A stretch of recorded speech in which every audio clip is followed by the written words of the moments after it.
सुद्धा आपण ही mouth publicity जास्त महत्वाची असते असं मला वाटतं. त्यामुळेच मी सगळ्यांना विनंती करेन, कारण विश्वास फार महत्वाचा असतो. कारण माणूस घर हे स्वप्नातलं घर एकदाच घेतो आणि त्याच्यासाठी प्रचंड मेहनत करत असतो. आज इथे आल्यानंतर या दोघांसोबत सुद्धा बरीच चर्चा झाली, याच्या आधीही बरीच चर्चा झाली आणि इथे तुम्हाला तुमचं घर तुमच्या बजेटमध्ये मिळणार आहे.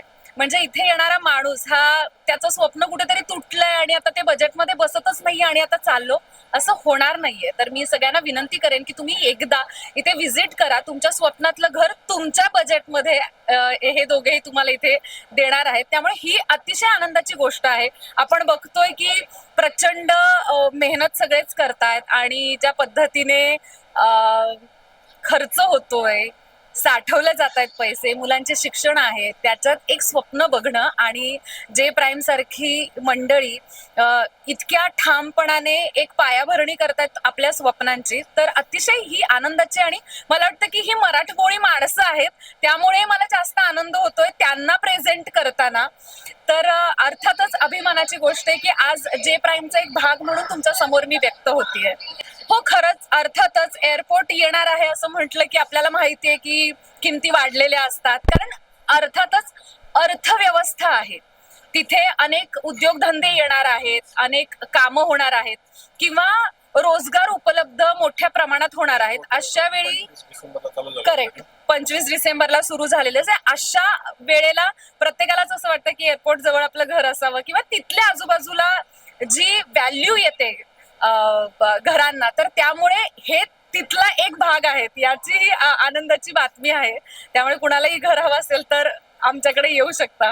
हो, मला खरं तर आवडेल, कारण यांनी दोघांनी मला पहिल्यांदा हे सांगितलं की इथे कुठलाही माणूस रिकाम्या हाताने जात नाही. म्हणजे त्याचं स्वप्न असेल तर त्याच्या बजेटमध्ये घर मिळतं आणि एकंदरीतच आजकाल आपण बघतो की कोट्यावधींच्या घरात गेलेले आहेत. अशा वेळेला आपलं बजेट तेवढं नसतं, पण त्यांनी पहिलाच शब्द सांगितलं की तुमचं बजेट तुम्ही जे घेऊन याल त्यात आम्ही तुम्हाला घर देणार आहोत. त्यामुळे मला नक्कीच आवडेल नवी मुंबईची रहिवासी म्हणून जगायला.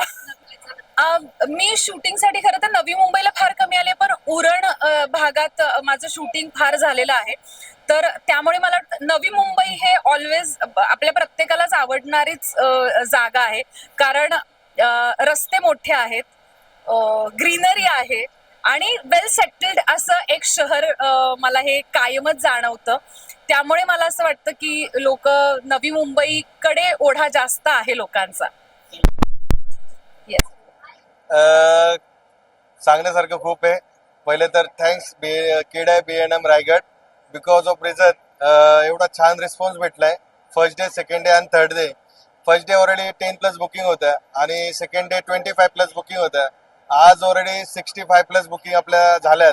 ऑलमोस्ट 100चा आकडा क्रॉस झालाय आणि मला गॅरंटी की उद्या पण आपण ऑलमोस्ट 150 पर्यंत पोहोचू. आणि खूप खुश आहे मी, कारण की जे प्रोजेक्ट मी घेऊन आलो होतो त्या सेलिंगसाठी, तो प्रोजेक्ट माझा खूप स्विंग मध्ये सेल आउट होतोय. खांदा कॉलनीमध्ये जो रिडेव्हलपचा प्रोजेक्ट होता माझा, तो ऑलमोस्ट सोल्ड आउटच्या पोझिशनला आहे. आणि जो गिरवलेचा लॉन्च केला होता, गिरवलेमध्ये ऑलरेडी माझे 75% बुकिंग कम्प्लीट झालेत आणि पुष्पक नगरला पण मला चांगला रिस्पॉन्स भेटतोय आणि भरपूर खुश आहे. 8 वाजलेत, क्राऊड अजून पण थांबत नाहीये, स्टॉलवरती बसायला जागा नाहीये आणि मी स्वतः दिवसभर कस्टमरचं अप्रिशिएशन करून थकत पण नाहीये. तर एवढे कस्टमर साईडवरती आपल्या स्टॉलला व्हिजिट करतात आणि जे प्रेम भेटते मला कस्टमर कडून, त्यांच्यासाठी मी ऑलरेडी अप्रिशिएट करतो.